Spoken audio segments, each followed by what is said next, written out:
আমরা একটু আগে প্রেস বিবৃতিতে জানালাম যে আমরা একটি মেল পাঠিয়েছি।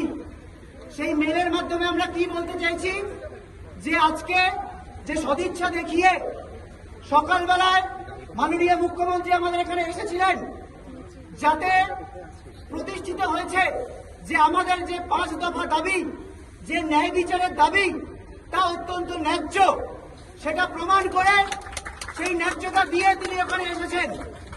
উনি এখানে এসেছেন মানে আজকে আমরা যে এই যে বৃষ্টি ভিজে রোদে পুড়ে এখানে পড়ে রয়েছি, গত 35 দিন ধরে আমরা যে আন্দোলন চালাচ্ছি, সেই আন্দোলন অত্যন্ত ন্যায্য, তা যে উনি এসেছেন তার মাধ্যমে প্রমাণিত হয়েছে।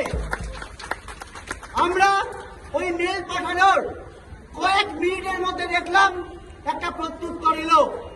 আমরা ওখানে বলেছিলাম যে আমরা এক্ষুনি যে কোনো জায়গায় যে কোনো ভাবে আলোচনায় প্রস্তুত, এবং তাতে আমাদের 5টা দাবি নিয়েই আলোচনা হতে হবে এবং স্বচ্ছভাবে হতে হবে।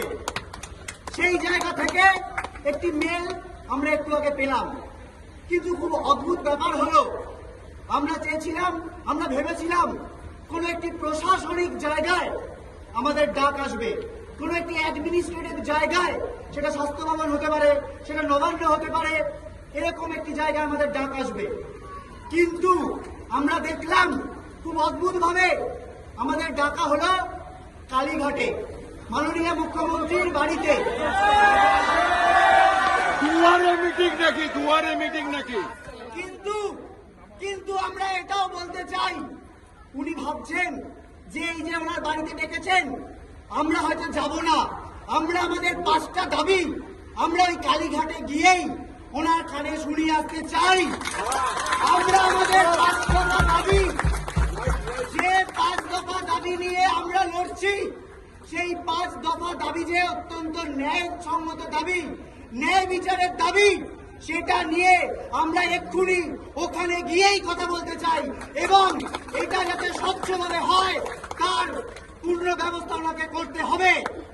এবং এটা আমরা প্রতিশ্রুতি দিয়ে যাচ্ছি যে যেটা ভাবছেন যে ওখানে ডেকে আমাদের কোনোভাবে ভয় পাইয়ে আর একটা পরিবহর মতো একটা ইঞ্জিন দিতে পারবেন, আমরা বলতে চাই আমরা কোনোভাবেই এটাকে দ্বিতীয় পরিবহ আন্দোলন হতে দেব না।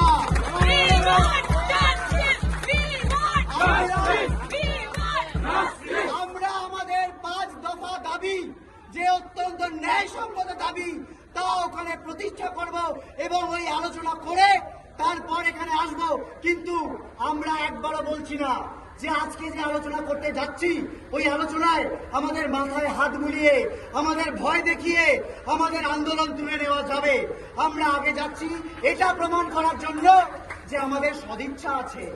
আমরা জুনিয়র ডাক্তার, আমরা শান্তিপূর্ণ আন্দোলন করছি, আমরা বিচারের দাবিতে আন্দোলন করছি, এবং এই বিচারের দাবিতে আন্দোলনের জন্য আমরা যেটা উনি প্রমাণ করতে চাইছেন যে সুপ্রিম কোর্টের কাছে বারবার আমাদের আমন্ত্রণ জানানো হচ্ছে, আমরা নাকি এতই জেদি আমরা আলোচনায় বসতে চাইছি না, আমাদের জন্যই নাকি এই অচলাবস্থা। আমরা ওখানে যেতে চাই এবং এই 5টা একদম ন্যায়সঙ্গত যে দাবি সেটা নিয়ে আলোচনা করতে চাই এবং দেখতে চাই ওনার জবাব ঠিক কি হয়।